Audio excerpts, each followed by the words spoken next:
दुरूद व सालामेर नजराना रहमतुल्लिल आलमीन कुल कायनातेर रहमत ए जमीने तशरीफ এনেছেন। পুরা জমিনে যখন আল্লাহর হাবিব তাশরিফ এনেছেন, জমিন লাভ দিয়ে উঠছে আনন্দে যে কি পাইছি, কি নিয়ামত পেয়েছি, কত বড় সম্পদ আমার বুকে তাশরিফ রেখেছেন, কদম মোবারক রেখেছেন। ওই নবী রহমাতুল্লিল আলামিনের শুভাগমনের রজনীকে সামনে রেখে কেন্দ্র করে বিশেষ করে আয়োজিত আজকের মহাপবিত্র দিনে আমরা এই মসজিদ আল্লাহর ঘরে বসে ওই হাবিব নবীর কদমে দুরুদের নজরানা পেশ করতে চাই। মহব্বতের আওয়াজে সকলে বলি সাল্লাল্লাহু আলাইহি ওয়াসাল্লাম। করেছি ওয়াজকুরু নি'মাতাল্লাহ, ওয়াজকুরু তোমরা জিকির করো, স্মরণ করো, বলা বলি করো নি'মাতাল্লাহ, আল্লাহর নিয়ামত তোমরা যেটা পেয়েছো ওটা মানুষের কাছে বলো। নিয়ামত বলার হুকুম আমার না আল্লাহর? জিজ্ঞেস করি, নিয়ামত আপনি প্রতি মুহূর্তে অক্সিজেন ভোগ করতেছেন, নিয়ামত। আপনার আমার দৃষ্টিশক্তি আল্লাহ সচল করে রেখেছেন, নিয়ামত। আমার হাত পাগুলো সচল করে রেখেছেন, আল্লাহর নিয়ামত। আকাশের চন্দ্র দিয়ে আমাদেরকে সুশোভিত করেছেন, আল্লাহর নিয়ামত। নক্ষত্র দিয়েছেন, আল্লাহর নিয়ামত। আপনার সূর্য দিয়ে আলোকিত করে আমাদের গরম করার ব্যবস্থা করে দিয়েছেন, এটা আল্লাহর নিয়ামত। সমস্ত কুল কায়নাতের গাছপালা, পাহাড়, পর্বত, নদী, নালা, মানুষ, এমনকি সমস্ত মখলুকাত সব আল্লাহ পাকের নিয়ামত।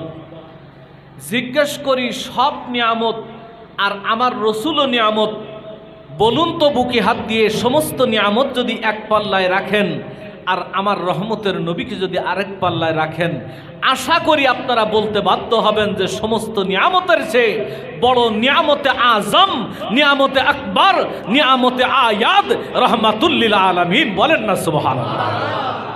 এটা আপনারা বলতে বাধ্য হবেন, আমি বিশ্বাস করি, আমি বিশ্বাস নিয়ে বলতেছি। আপনারা এই কথা বলবেন যে সব নিয়ামত এক পাল্লায় রাখলেও আমার নবীর নিয়ামতের সমান হইতে পারে না। এ কথা ঠিক, এই কথাই আমার আল্লাহ বলেছেন কোরআনুল কারীমে। আমার আল্লাহ বলেছেন, আপনি বললে, আপনি স্বীকার করলেই কি আর না করলেই কি, যদি মালিক বলেন আর অস্বীকার করার সুযোগ কি আর আজ থাকবে? রব্বে কারীম, রব্বুল ইজ্জত এত কিছু নিয়ামত আল্লাহ তাআলা দিলেন, কোন নিয়ামতের গর্ব আমার মালিক করলেন না, করলেন না, করলেন না। সমস্ত নিয়ামতের মাঝে একটা নিয়ামত দিয়ে আমার আল্লাহ গর্ব করলেন, গর্ব করলেন, ফখর করলেন, আমি আল্লাহ তোমাদের বড় নিয়ামত দান করেছি। আমার আল্লাহ গর্ব করতেছেন কোরআন শরীফে। আপনার কথা না, আমার কথা না, মোহতারাম সভাপতি সাহেব ওনার কথাও না, আমার মুর্শিদ দে মাওলা ওনার কথাও না, সরাসরি আল্লাহর কথা। রব্বে কারীম বলতেছে, দুনিয়ার মানুষে শোনো, لقد من الله على المؤمنين إذ بعث فيهم رسولا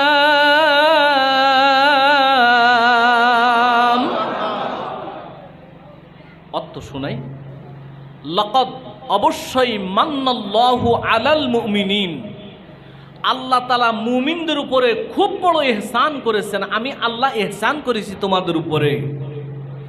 ইজ বাআসা ফীহিম রাসূলা, আমি তোমাদেরকে আখিরি জামানার নবী দান করেছি তোমাদের। এত নিয়ামত আল্লাহ দিলেন, একবারও বললেন না তোমাদের অক্সিজেন দিলাম বিনিময় দাও, সূর্যের আলো দিলাম বিনিময় দাও, তোমার প্রতি মুহূর্তে তোমার জীবন উপকরণ আমি আল্লাহ তোমার যোগান দিয়েছি, বিনিময় দাও। আল্লাহ বলেন নাই।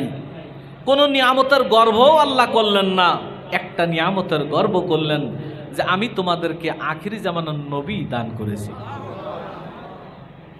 এখন আমার প্রশ্ন যে আল্লাহ আপনি এটা যে দিলেন আমাদেরকে, কি দিলেন এটা? আসুন, বিসমিল্লাহির রহমানির রহিম।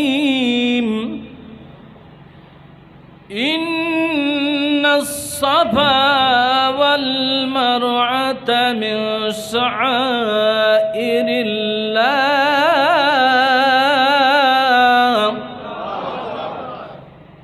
فمن حج البيت واعتمر فلا جناح عليه أن يطوف بهما ومن تطوع خيرا فإن الله شاكر عليم।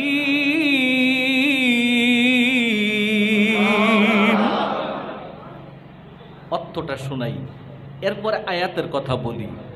আল্লাহ তাআলা বললেন ইন্না সাফা ওয়াল মারওয়া, তোমাদেরকে সাফা আর মারওয়ার মধ্যে তোমরা যে সাই করো, দৌড়াদৌড়ি করো, ফালা জুনাহা, তোমাদের গুনাহ হবে না, তোমরা দৌড়ো। ফাইন্নাল্লাহ শাকিরুন আলিম, নিশ্চয় আল্লাহ তাআলা শকর এবং আলিম, তিনি শকর শূন্যওয়ালা এবং তিনি কি আলিম, মহা পবিত্র। আল্লাহ তাআলা একথা কোরআন শরীফে বললেন। প্রশ্ন, সাফা এবং মারওয়া দুইটা পাহাড়, হাজী সাহেব, এই দুই পাহাড়ের মাঝখানে মানুষ 7 বার দৌড়াদৌড়ি করতে হয়। দৌড়াইতে বললেন আল্লাহ, গোনার প্রশ্ন আল্লাহ তুললেন, কারণটা কি বুঝলাম না। দীর্ঘ 10 বছর এই প্রশ্ন নিয়ে ঘুরেছি, উত্তর পাইনি। জিজ্ঞেস করেছি অনেককে, বলছে যে আল্লাহ তাআলা বলছে। খুঁজতে খুঁজতে আমার আর্থিক অনটন ছিল তখন। আমার একজন ভক্তি করত, ভালোবাসত, তো ওই লোক আমার একটা তাফসির কিনে দিলেন। তাফসিরটার নাম হলো তাফসির রুহুল বায়ান। আল্লামা ইসমাইল হাক্কি রহমাতুল্লাহ আলাইহি ওই আয়াত খুলে দেখি ওই জায়গায় উত্তর আছে। আমার দিলটা ভরে গেল যে আমার তাফসির নেওয়াটা আর তার দেওয়াটা সার্থক হয়েছে। আমি দেখতে পেয়েছি ওখানে লেখা যে আল্লাহ তাআলা হযরতে আদম আলাইহিস সালাতু ওয়াস সালাম থেকে আমার নবী বাদ দিয়ে 23,999 জন পয়গম্বর আল্লাহর জমিনে এসে এমন কোনো নবী আর এমন কোনো পয়গম্বর নাই যিনি আল্লাহর কাছে কাঁদেন নাই যে আল্লাহ আমার একটু আখিরি জামানার নবীর উম্মত বানান। এই কথা বলে নাই, এরকম কোনো নবী নাই। প্রত্যেক নবী, প্রত্যেক রাসূল আল্লাহর কাছে কেঁদেছে, আল্লাহ নবুয়ত দরকার নাই, ক্যান্সেল করেন, নবীর উম্মত বানান। আল্লাহ কয় নট অ্যালাউ, গ্রহণযোগ্য না, এটা হবে না। শেষবেশ যখন হলো না আবদার, ফিরাইয়া এবার আমার আল্লাহর দরবারে দরখাস্ত করে, মালিক যেহেতু আপনি উম্মত বানাবেন না, উম্মত যেহেতু বানাবেন না, তাইলে আবদার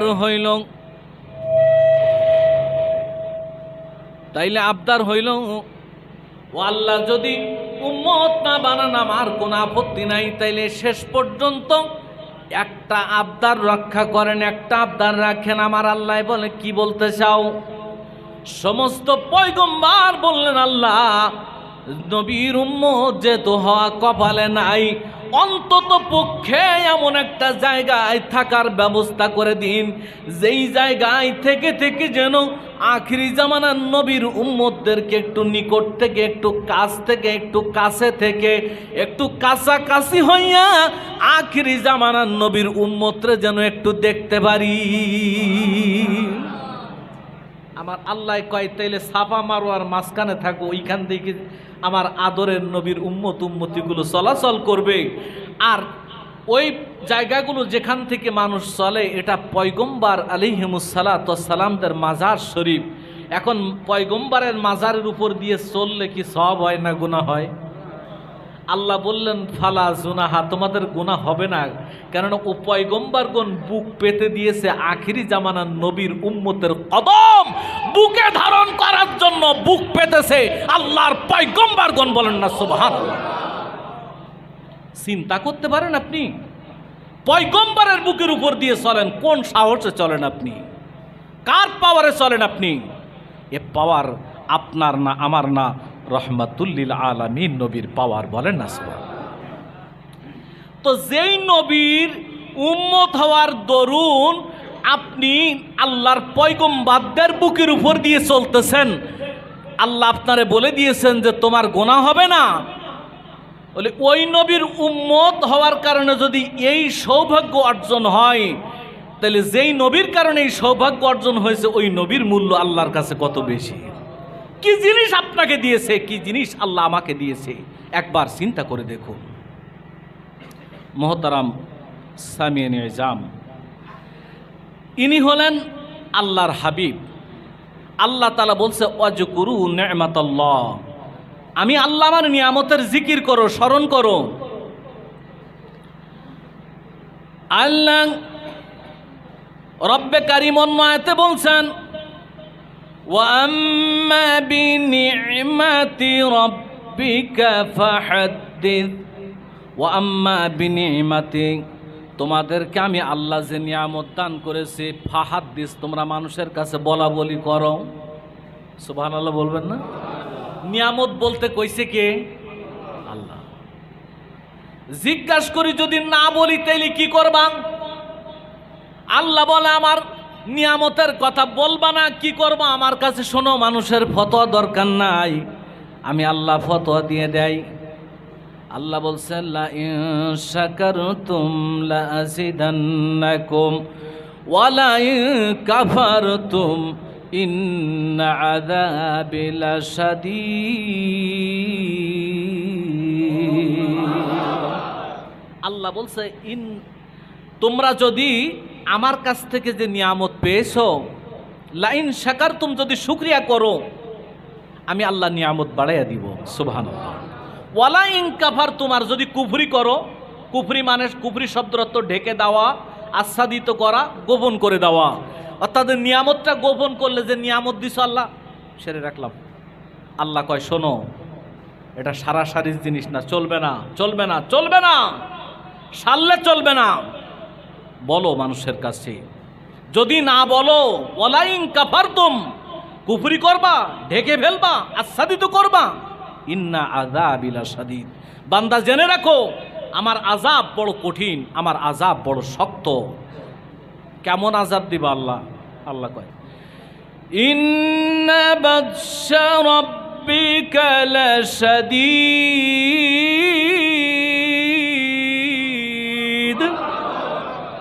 আমার ধরপাকড় যেদিন ধরব ওই দিন বুঝবা, আমার ধরা, এই ধরা কারে বলে সেই দিন বুঝবা, এর আগে বুঝবা না। খুব কঠিন, ধরপাকড় বড়ই কঠিন আমার। কয়েকটা আয়াত শরীফ আপনাদেরকে বললাম, আরেকটা আয়াতে আমার আল্লাহ বলছে ওয়াশকুরু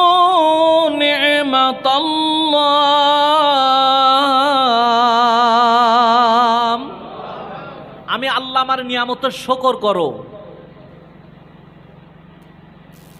আমার রাসূল বলেন ক্বালান নবিয়্যু, আমার সাথে একটু পারলে বলেন ক্বালান নবিয়্যু সাল্লাল্লাহু আলাইহি ওয়াসাল্লাম আতুহাদ্দিসু নি'মাতাল্লাহি শুকরা ওয়া তারাকুহু কুফরা, দুনিয়ার মানুষের শোনো, আমি রাসূল বলে দিতেছি শোনো, যদি তোমরা নিয়ামত মানুষের কাছে বলো, আতুহাদ্দিসু বর্ণনা করো, নি'মাতাল্লাহ আল্লাহর নিয়ামত, শুকর আদায় হয়ে যাবে, ওয়া তারাকুহু কুফরা, আর যদি তরক করো, না বলো, গোপন করো, তাইলে কুফরি হয়ে যাবে।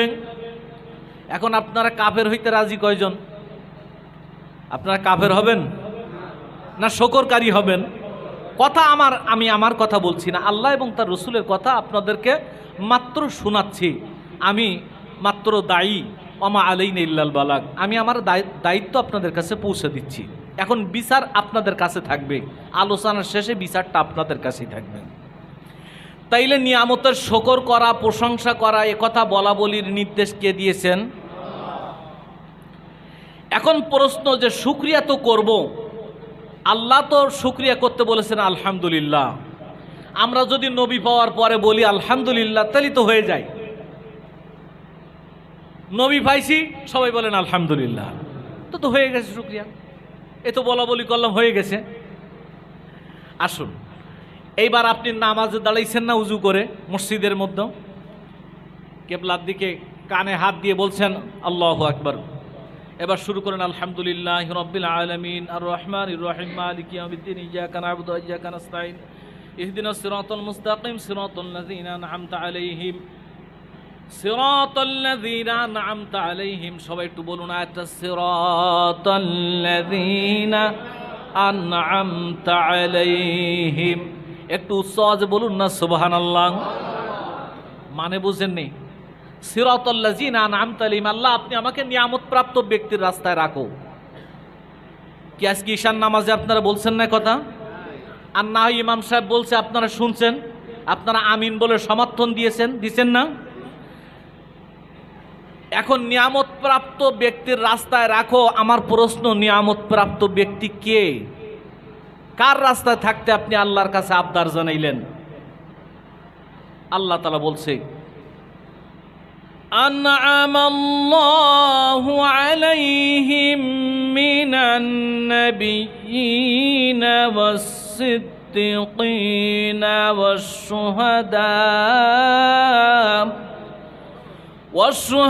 ওয়াশ-শুহাদা'i ওয়াস-সালিহিন ওয়া হাসুনা উলাইকা রফিকা।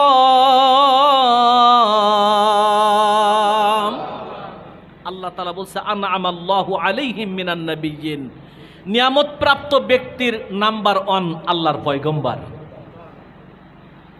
সিদ্দিকিন, সিদ্দিক, মনে রেখেন কথাগুলো, মনে রেখেন। সিদ্দিক 3 নম্বর, অশুহাদা, শহীদগণ 4 নম্বর, অসালিহীন, নেককার ব্যক্তিগণ। 4 নম্বরে কি বললাম? একটু আওয়াজ করে বলেন, নেককার ব্যক্তিগণ। আমি জিজ্ঞাসা করি যে পৃথিবীতে এ বাংলার জমিনে হযরত শাহজালাল ইয়ামিনী রহমাতুল্লাহ আলাইহি নেককার ছিলেন না বদকার ব্যক্তি ছিলেন?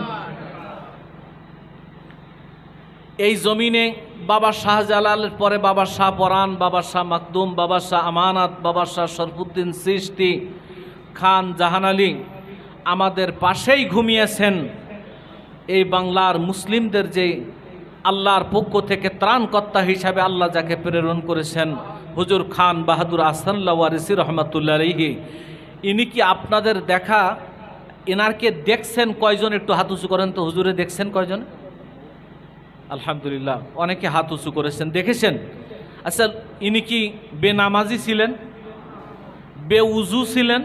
উজু করতেন না মনে হয়? বে রোজাদার ছিলেন? বে আমল ছিলেন? বে সরা ছিলেন? তাহলে ইনি একজন নেককার ব্যক্তি ছিলেন, একজন ভালো মানুষ ছিলেন। এখন প্রশ্ন হইল, যদি আল্লাহর কাছে চান যে আল্লাহ আমাকে একজন সালিহীন ব্যক্তির রাস্তায় রাখো, এখন আমি তাইলে আপনাদের কাছে এবার প্রশ্ন করব, হুজুর খান বাহাদুর আহসানুল্লাহ ওয়ারিসি রহমাতুল্লাহ আলাইহি ইনি একজন নেককার ব্যক্তি ছিলেন না বদকার ব্যক্তি ছিলেন? নেককার ব্যক্তি ছিলেন। এ কথা কি ঠিক? তো মিলাদুন নবী আমরা যেমনে করতেছি এমনি কি হুজুরি করছিল? কথা কন না গা? তাইলে আপনি নামাজ দাঁড়াই বললেন আল্লাহ আমার নিয়ামত প্রাপ্ত ব্যক্তির রাস্তায় রাখো, আর নামাজ পড়ে উঠি বললেন মিলাদুন নবী করা বেদাত। সভাপতি সাহেব, তাও কার সাথে করলেন? আল্লাহর সাথে। তাও নামাজের পাটির দাঁড়াই, দুনিয়ার সবচেয়ে পবিত্র জায়গা মসজিদের মধ্যে। এরপরে উজু করে এসে তাও কেবলার দিক ফিরিয়ে। কয় রকমের অপরাধ একসাথে করেছেন এবার আপনি ভাবেন। এখন প্রশ্ন হইল যে মিলাদুন নবীটা আসলে কি জিনিস? জিনিসটা কি আমরা তো বুঝলাম না। কেউ কয় বেদাত, আপনারা কয় ইবাদত। কারোর কাছে চুক্কা লাগে, কারোর কাছে মিষ্টি লাগে। এখন কার কাছে চুক্কা আর কার কাছে মিষ্টি এটা বুঝবো কেমনে? আপনি একটু কন্ত মিলাদুন নবী মানে কি? মিলাদ শব্দের অর্থ মিসবাহুল লগাত, শব্দের অর্থ অর্থাৎ ইংরেজিতে যাকে ডিকশনারি বলে, বাংলাতে যাকে অভিধান বলে, ওই কেতাবের মধ্যে একটা নির্ভরযোগ্য কেতাব, এটার নাম হলো মিসবাহুল লগাত। এই মিসবাহুল লগাতের মধ্যে লেখা আছে নবী মিলাদ মানা পয়দা হোনা কা ওয়াক্ত, নবী সাল্লাল্লাহু আলাইহি সাল্লামের জন্মের সময়টা হলো মিলাদুন নবী। আচ্ছা কন্ত নবীর জন্ম কি হয় নাই? আচ্ছা এতে আপনারা কি কেউ বেজার না খুশি আছেন সবাই? তাইলে নবীর জন্মও হয়েছে, এটাতে আপনারা খুশিও আছেন। তো নবীর জন্ম এটা এটা এই পর্যন্ত থাক। একটা কথা বলি, আপনার বাড়িতে আপনি তো একটা বাবার সন্তান। এখন আপনারা যদি বলি, সভাপতি সাহেব কিছু মনে নিয়েন না, আপনি একটু মেহরবানি করে ক্ষমার দৃষ্টি দেখবেন। আমি যদি বলি যে আপনার জন্মটা বেদাত, আপনার তাহলে বেদাত মানে খারাপ জিনিস, আপনার জন্মটা ভালো হয় নাই। এখন বলেন তো সভাপতি সাহেব, আপনি কি কাল কি আমার চাকরি রাখবেন? যে এই ইমামের তালাই তারপর আর কাজ, ভাত খাই আর না খাই ইমামের আগে তালাক দেবো, তারপর পরের কাজ পরে, আমার কয় জন্মের ঠিক নেই। তাইলে সভাপতি সাহেব আপনি যদি আপনার জীবনটাকে, আপনার জন্মটাকে এতই মূল্যবান মনে করেন, তাইলে আমার প্রশ্ন, আল্লাহর হাবিবের জন্ম, আপনার হাবিবের মিলাদ তাইলে কত বেশি দামি হওয়া উচিত, আপনার কাছে কত দামি হওয়া উচিত। এটাকে যখন আপনি বেদাত বলবেন, আমি বলবো বেদাত রসুলের মিলাদ নয়, বেদাতি আপনি। কথা বলেন ঠিক কিনা? আপনি বেদাতি, নাহলে আপনি কেমনে বলতে পারেন নবীর জন্ম বেদাত? কেমনে বললেন আপনি? আপনার কি জবানে একটু ভয় হয় নাই যে কিয়ামতের ময়দানে আমি এই জবান নিয়ে কেমনে বলবো নবীগো আপনি আমার একটু সুপারিশ করেন? আল্লাহর হাবিব যদি বলে, ও আদরের উম্মত, তুমি না মসজিদে বসে মেম্বারে বসে বলেছিলে নবীর জন্ম বেদাত, তুমি সেই লোক না? আল্লাহর বান্দা, আপনার ইরানের খোরাসানের মধ্যে ঘুমিয়েছে আল্লামা ইমাম মুসলিম রহমাতুল্লাহ আলাইহি। ওনার হাদিস শরীফ পড়াচ্ছেন বাংলাদেশের কোন এক মাদ্রাসার মুহাদ্দিস, আমি নামটা বলবো না আপনাদের। মুহাদ্দিস সাহেব যখন মুহাদ্দিস সাহেব যখন হাদিস শরীফ পড়াচ্ছেন, ওই সময় মুহাদ্দিস সাহেব বলতেছেন ইমাম মুসলিম রহমাতুল্লাহ আলাইহির মতন এত বড় জগৎ বিখ্যাত একজন মুহাদ্দিস হইয়া উনি একটা জয়ীফ হাদিস এই কিতাবের মধ্যে উনি স্থান দিলেন, এটা আমার বুঝি আসলো না। এই কথা উনি বাংলাদেশে মাদ্রাসায় ছাত্রদের হাদিস শরীফ পড়াইতে যেয়ে বলছেন। কিছুদিন পরে ওই মুহাদ্দিস সাহেব ঘুমাইয়াছে, উনি বললেন যে আমি তাকে দেখলাম আমার মাদ্রাসার সামনে দিয়ে বড় এক রাস্তা, মেন রোড, ওই রোড দিয়ে, ওই রাস্তা দিয়ে একজন মানুষ সামনে হেঁটে যাচ্ছেন, মাথায় পাগড়ি বাঁধা, আর পিছনে পিছনে বহু মানুষ ওনার পিছনে পিছনে হাঁটতেছে, বহু মানুষ হাঁটতেছে। আমি জিজ্ঞাসা করলাম, ও আল্লাহর বান্দা, ওই সামনে ওই ব্যক্তিটা কে? ঘুমাইয়া স্বপ্ন দেখতেছে। জিজ্ঞাসা করতেছে, আল্লাহর বান্দা, সামনে যেই লোকটা চলছে ওই লোকটা কে? ওই লোকটা কে? সবাই ওনার দিকে তাকাইয়া বলল, তুমি কি আহাম্মক নাকি? তুমি জানো না উনি জামানার ইমাম, উনি হলেন ইমামে মুসলিম রহমাতুল্লাহ আলাইহি। তুমি ওনাকে চেনো না? তোমার মতন আহাম্মক আল্লাহ জমিনে আর আছে? দৌড়াইয়া গেছে, দৌড়াইয়া ওই মজলিসের সামনে চলে গেছে। সামনে যাইয়া সালাম দে, আসসালামু আলাইকুম। হুজুর চেহারাটা ঘুরে এনে ওই দিকে, সামনের দিকে যাইয়া সালাম দে, আসসালামু আলাইকুম। চেহারাটা ঘুরাইয়া নেয়। আবার সেই দিকে যাইয়া সালাম দে, আসসালামু আলাইকুম। চেহারাটা ঘুরাইয়া নেয়। এইভাবে যখন চেহারা যখন ঘুরায়, উনি এবার বিনয়ের সাথে জিজ্ঞাসা করে, আল্লাহর বান্দা, ও ইমাম মুসলিম, আপনি কি আমার প্রতি বেজার হয়েছেন, অসন্তুষ্ট হয়েছেন নাকি? কি কারণে আপনি চেহারা ঘুরাচ্ছেন আমি বুঝছি না। উনি বললেন, তুমি সেই মুহাদ্দিস সাহেব না, এতে এক সপ্তাহ আগে মাদ্রাসায় ছাত্রদের কইছিলা যে ইমাম মুসলিম রহমাতুল্লাহ আলাইহির মতন মানুষ একটা জয়ীফ হাদিস কিতাবে বর্ণনা করছে, তুমি সেই মুহাদ্দিস না? এন মুহাদ্দিস সাহেবের বুঝ দেওয়ার বাকি নাই, লাভ দিয়ে পড়ছে, কদম জড়াই ধরছে, হুজুর মহা ভুল করেছি, বড় ভুল করেছি হুজুর, আর করব না, এইবারটার মতন মাফ করে দেন। হাজিরিন, ইমাম মুসলিম রহমাতুল্লাহ আলাইহি বললেন যখন এই কথা, কদম জড়ায় ধরছে, কদম ধরে ফেলেছে, কদম ধরেছে, কদম ধরে বলছে হুজুর ভুল করে ফেলেছি, ভুল করে ফেলেছি, ভুল করে